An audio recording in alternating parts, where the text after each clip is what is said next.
सत्यमंगल tiger reserve forest आणि हा सुरू झाला आपला घाट.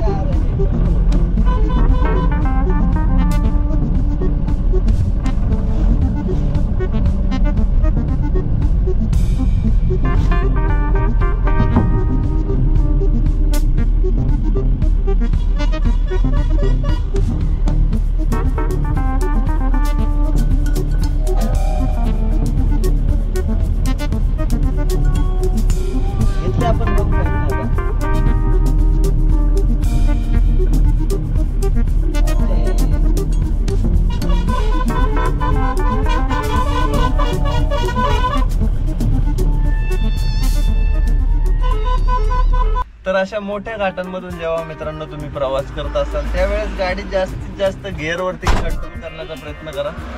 कारण काय होतं, गिअरवरती कंट्रोल केलं तर ब्रेकवरती लोड येत नाही आणि असा जर घाट असेल त्यावेळेस दोन्हींचाही वापर होतो.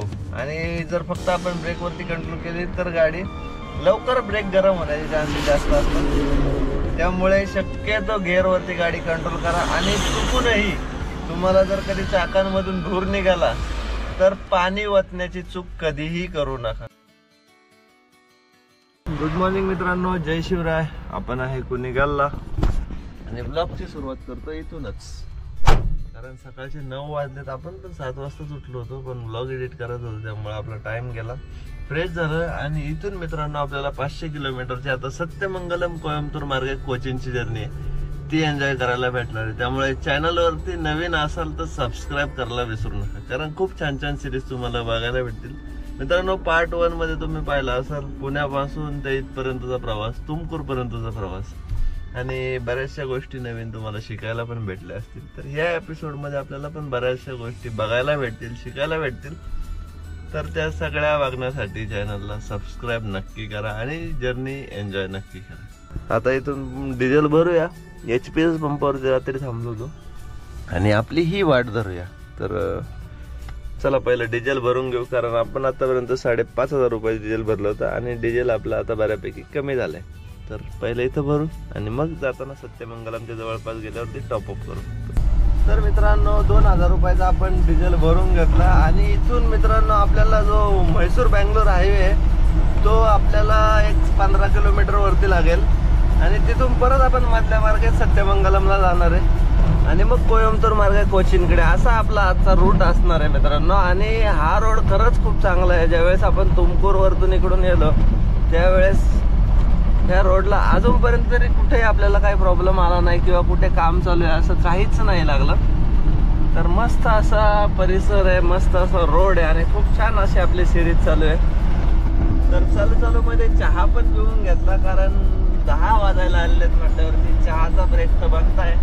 चहा पण लगेच तिथंच पिऊन घेतला, कारण जास्त जर ब्रेक घेतले ना तर मग प्रवास उरकत नाही आणि मग टाइम पुढे निघून जातो आणि दिवसाच्या शेवटी असं वाटतं की यार एवढंच किलोमीटर झालंय. हे बाबड्या अर्धा की साईडला. तर असं होतं, म्हणजे प्रवास उरकत नाही आणि वाटतं मग काय केला पुढे टाइमपास झाला. तर चला आज काय आपल्याला टाइमपास करायचा नाहीये, मस्त अशी सिरीज आपल्याला कव्हर करायची. शेवटचा 500 किलोमीटरचा हा जाताना टप्पा आहे आपला, तर तो आज कव्हर होऊन जाईल. कारण जनरली पिकअप एक 600-700 किलोमीटरचा टप्पा एका दिवसात म्हणजे 24 तासात क्रॉस करत असते. बट त्या 24 तासामधले मित्रांनो कमीत कमी 6 ते 7 तास आराम करण्यासाठी नक्की देत जा, किंवा गाडीला आराम देण्यासाठी 1 ते 2 तास मध्ये असे ब्रेक घेत चला. तर बघूया या रोडला आपल्याला आता या सिरीजला किती ॲव्हरेज पडतोय, किती टोल खर्च येतोय किंवा किती डिझेल आपल्याला वापरलं जाईल. आणि हे बुकिंग मित्रांनो ट्रान्सपोर्टचं होतं, त्यामुळे मी तुम्हाला नक्कीच सांगेल की कोचीनचं आपल्याला बुकिंग किती लागलं आणि आपल्याला किती खर्च आलाय. तुम्हाला पण सरासरी अंदाज येऊन जाईल की कोणत्या रूटवरती आपल्याला किती खर्च येतो. तर मित्रांनो 11:15 वाजलेत आणि आपण बघा कुठं पोहोचलोय. सत्यगाला गावापाशी आहे, म्हणजे इथून एक 50-60 किलोमीटर आपल्याला सत्यमंगलम गाव राहतंय. आणि हे आपल्याला लागलेलं आहे भरपूर मोठं असं ट्रॅफिक. आलो मित्रांनो आपण थोडं ट्रॅफिक मधून पुढे सरकत आणि हे नदीचं पात्र बघा, भरपूर मोठं असं नदीचं पात्र आहे.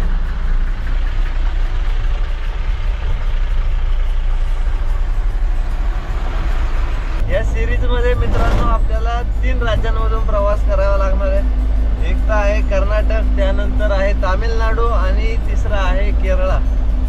तर 1300 किलोमीटरच्या या जर्नीमध्ये मित्रांनो आपण कर्नाटकचा तर 1 महिन्याचा टिपी काढला होता, जो की लास्टच्या ब्लॉगमध्ये तुम्ही पाहिला असेल. आणि आता आपल्याला कोयंबतूर पण, म्हणजे कोयंबतूरमधून जायचं तर तो पूर्ण तामिळनाडूचा परिसर येतो. त्यानंतर कोचीन केरळामध्ये येतं. तर कोयंबतूरचा आपण 1 वर्षाचा टिपी काढला होता, तोच आपला चाललाय. तो वसूल होतपर्यंत काय त्याला सुट्टी नाही. आणि आता परत आपण केरळचा पण टिपी काढलाय. तर केरळचा टिपी 520 रुपयाचा निघतो 3 महिन्याचा. तर आता आपण तो पण काढून घेतला, 520 रुपये आणि एजंटचे चार्जेस 50 रुपये. त्याचबरोबर कर्नाटकचा आपण लास्टच्या ब्लॉगमध्ये पाहिलं असेल तर ते आपल्याला 333 रुपयाचा टिपी बसतो. तर टिपीचा खर्च मित्रांनो आपल्याला 900 रुपये टिपीचा खर्च जातो इकडे जर जायचं असेल तर. आणि मित्रांनो सकाळी आपण 200 किलोमीटरचा प्रवास आपला बाकी होता. तर चला पहिला आता इथं डिझेल भरून घेऊ आणि मग पुढे जाऊ.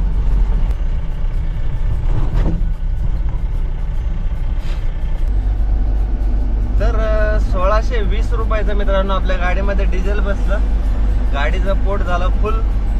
आणि आता आपल्या पोटाचा पण विचार करावा लागणार आहे, कारण आपल्याला पण आता भरपूर अशी भूक लागली. सकाळी चहा बिस्किटावरतीच आहे. तर बघा ना, 1:45 वाजलेत. भूक लागलेली आहे, जाणवती आहे, कारण 5-6 तास आपण रनिंग केली. तर बऱ्यापैकी आता भूक लागली.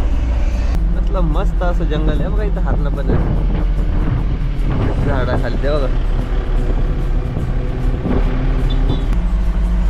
सकाळी फक्त जास्त गर्दी राहते इथं, त्यामुळे गाडी जरा जपूनच चालवावी लागते. भरपूर असे स्पीड ब्रेकर आहेत. आणि या फॉरेस्टलाच तुम्हाला प्राणी वगैरे बघायला भेटतील.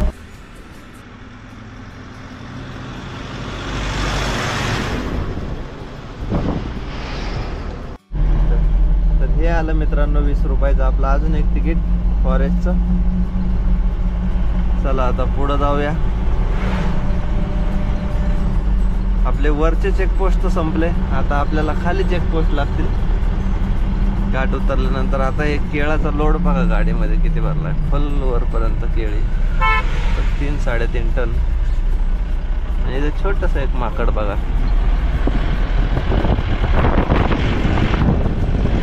तर दुपारच्या 2:30 वाजलेत मित्रांनो. आपण हसनूर या गावापाशी. आता इथं इंग्लिशमध्ये लिहिलंय म्हणून वाचता येतंय. चला पहिलं जेवण उरकूया, कारण भरपूर अशी भूक लागलेली. चेकपोस्ट झालेले आहेत आणि आता फक्त घाट उतरायचं आहे. पहिलं हे उरकू, मग ते उरकू आणि मग बाकी प्रवास उरकू. चला. तर या मित्रांनो जेवायला आजच्या याच्यामध्ये सापर म्हणजे राईस, पापड, सांबार आणि कोबीची भाजी. तर गाडी आपली तिकडे लावलेली आहे. आता साऊथला आलं जास्तीत जास्त राईसच.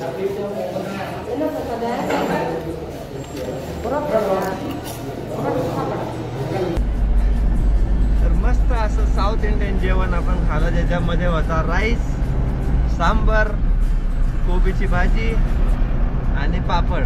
तर 60 रुपये जेवण. इथून पुढे आता सुरू होईल आपलं 60 रुपये.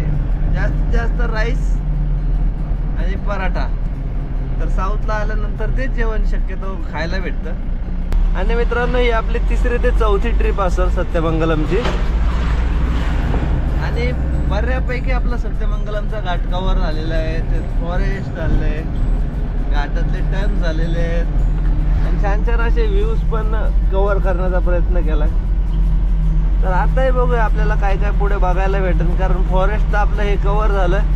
आणि आता हा टपरा चढून गेला ना वरती, का तिथून खाली मग घाट उतरायला आपल्याला सुरुवात होते. तर मस्त असे घाटातले सीन्स बघायला भेटतील, कारण पावसाळ्यात आलं तर धुकं असतं, पाऊस असतो, त्यामुळं काही दिसत नाही. आणि आता हिवाळ्याचा टाइम आहे तर मस्त असं हिरवगार जंगल आहे आणि विजिबिलिटी पूर्ण क्लिअर आहे.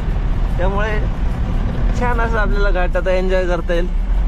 सत्यमंगल टायगर रिझर्व फॉरेस्ट. आणि हा सुरू झाला आपला घाट.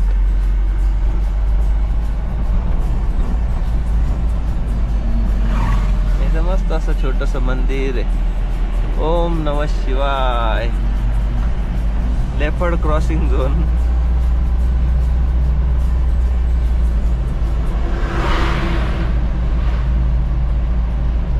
तर मिनिमम गिअरवरतीच गाडी चालवा आणि नक्कीच आपल्या प्रवासाचा आनंद पण घ्या, कारण भरपूर मोठा असा 15-16 किलोमीटरचा घाट आहे खाली.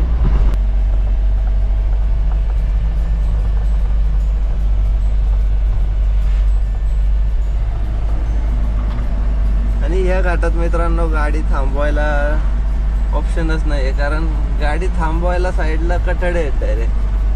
त्यामुळे गाडी कुठेही पार्क करता येत नाही आणि शक्यतो करू पण नका. कमीत कमी गिअरवरती गाडी कंट्रोल करा. जास्त ब्रेक मारले तर लायनर गरम होण्याचे जास्त चान्सेस असतात. त्यामुळे जास्त ब्रेकवरती गाडी कंट्रोल न करता गिअरवरती गाडी एंगेज ठेवा. शक्यतो न्यूट्रल करू नका. भरपूर असे टर्न्स आहेत. गाडी समोरून येणारी गाडी पण तुम्हाला विजिबिलिटी कमी राहते, कारण टर्न्स जास्त आहेत. जिथं प्रॉपर विजिबिलिटी असेल तिथं ओव्हरटेक नक्की करा.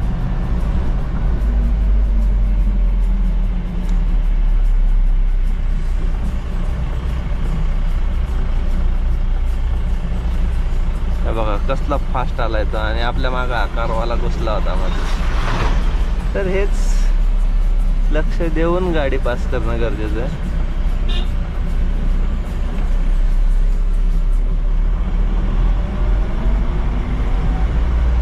चला असेच टर्न आपल्याला खेळत खेळत आता खाली जायचे. प्रवासातला मित्रांनो 27 आउट ऑफ 27 मधला पहिला turn.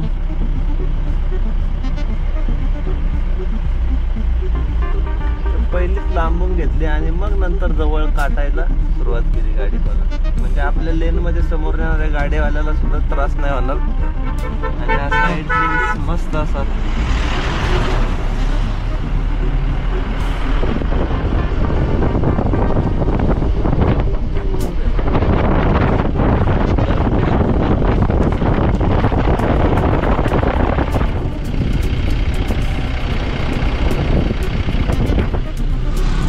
Out of 27 hairpin bend. बघा ना किती जागेवरती, किती म्हणजे किती जागेवरती. कोणती गाडी धडकली पण आहे खाली, जमिनीला लागून गेली. MH12 पुणेकर लक्ष द्या. निघाले कारवाल्यांनी शक्यतो काळजी घेत चला या रोडला. तर चला मित्रांनो उतरूया आता आपला प्रवास खाली, म्हणजे घाट उतरून जाऊ.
कोण कोणत्या साईडने चालतंय याचा काही अंदाज नाही. फक्त पुढच्या गाडीवाल्याचं या गाडीवाल्याचं वॉर्निंग झाला पाहिजे का डायरेक्टली खाली उतरायचं.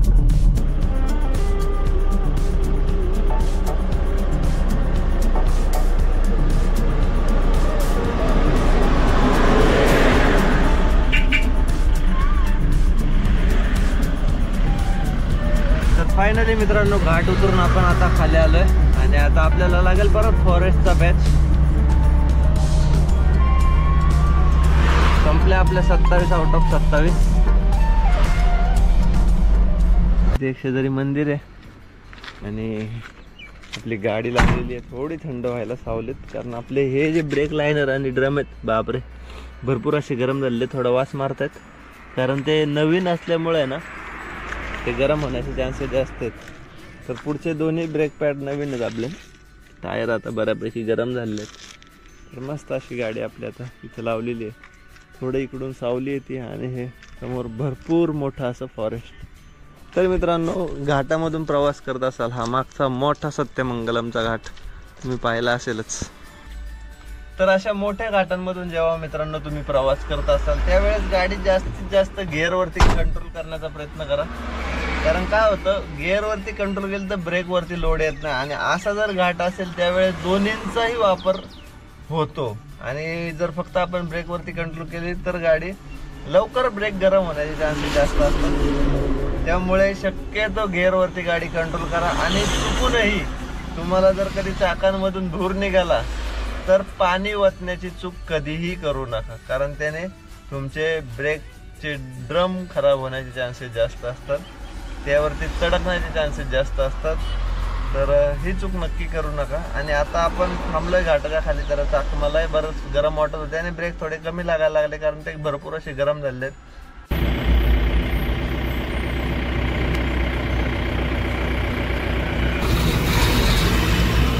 तर फायनली मित्रांनो आपण चेकपोस्ट एंडिंगला आलोय. हे बघा, टायगर रिझर्व फॉरेस्टचं सिम्बॉल. आणि हे साफ केल्यामुळे ना आता बऱ्यापैकी हरणं आता इकडे येत नाहीत असं वाटतंय बरं का. कारण ह्या पॅचलाच बरीच हरणं अशी उभी असायची. खाली हे झाड आहे बघा, ब्लॉक करून टाकलंय त्याला झडपा टाकून, आहे का. झाडं तोडून त्यांच्या तिकडे ब्लॉकिंग करून टाकलंय. इकडं पण तसंच केलंय. त्यामुळे काय प्राणी रस्त्याकडे जास्त येत नाहीत. आणि आता इथून आपल्याला डायरेक्ट घ्यायचं आहे राईट. बरोबर 5 वाजलेत मित्रांनो आणि आपण आता इथून निघतोय सत्यमंगलम मधून. तर 270 किलोमीटर आहे आणि आपल्याला रात्री 11चा टायमिंग दाखवतोय. तर 11 नाही म्हणलं तर 12-1 तर नक्कीच वाजतील.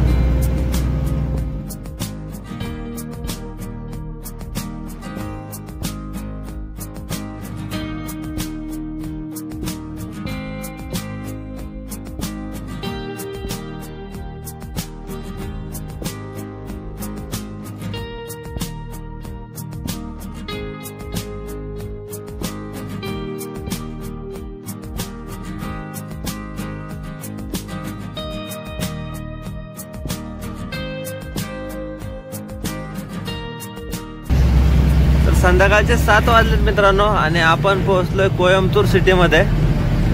तर 5 वाजता आपण सत्यमंगलम मध्ये होतो. इथेपर्यंत यायला आपल्याला 2 तास लागलेत आणि इथून आपल्याला घ्यायचंय आता राईट. एर्नाकुलम 167 म्हणजे कोचीन. तर थोडा रूट चेंज केला तर ओटीच्या मार्गे आलो होतो. कोयंबतूर सिटीमध्ये एंटर केला आणि डायरेक्टली इथं पोहोचलोय.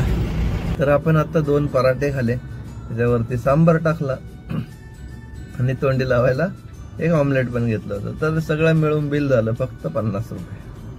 तर आता इथून पुढे जोपर्यंत आपण साऊथ साईडला आहे तोपर्यंत हे असं जेवण राहणार आहे. गुजरात लाईनला मस्त असं जेवण घालतं.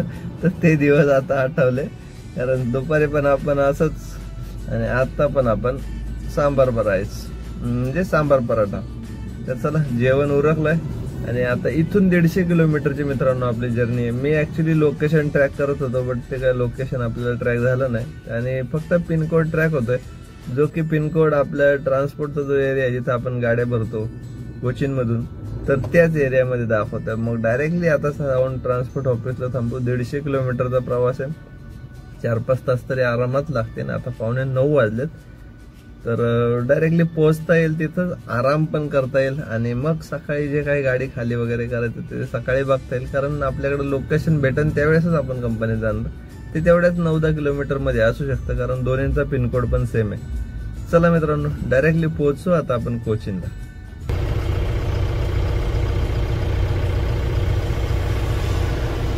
मित्रांनो, रात्रीचा 1 वाजलाय. आता इथं तुम्हाला समोर दिसत कोचीन इंटरनॅशनल एअरपोर्ट.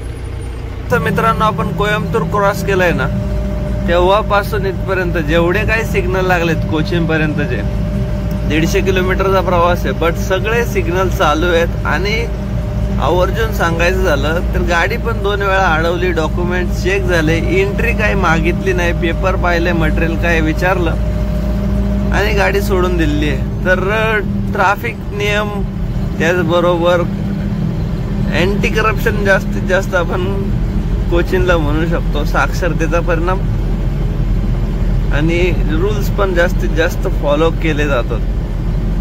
तर आपलं लोकेशन आता जवळ झालंय, एक 10 किलोमीटर वरती आपल्याला लोकेशन आहे. आणि जस्ट आता एअरपोर्ट पाहिलं असेल तर सिग्नल हा पण चालू होता आणि सगळे सिग्नल चालू आहेत आणि सिग्नलला गाड्या थांबतात. आता रात्रीचा टायमिंग आहे म्हणून कोणी असं सिग्नल तोडून निघून जात आहे असं मुळीच होत नाही. ॲक्युरेट सगळे सिग्नल फॉलो केले जातात. तर फायनली मित्रांनो 1:30 वाजता आपण कोचीनमध्ये पोहोचलो आणि आता आपण आहे शिवागण्याच्या ट्रान्सपोर्टच्या पार्किंगला. तर दरवेळेस ह्याच पार्किंगला थांबतो कारण सगळ्या फॅसिलिटीज आहेत ज्या सगळ्या तुम्हाला नेक्स्ट ब्लॉगमध्ये बघायला भेटतील. आणि 1300 किलोमीटरची आपली ही जर्नी कंप्लीट झालेली आहे.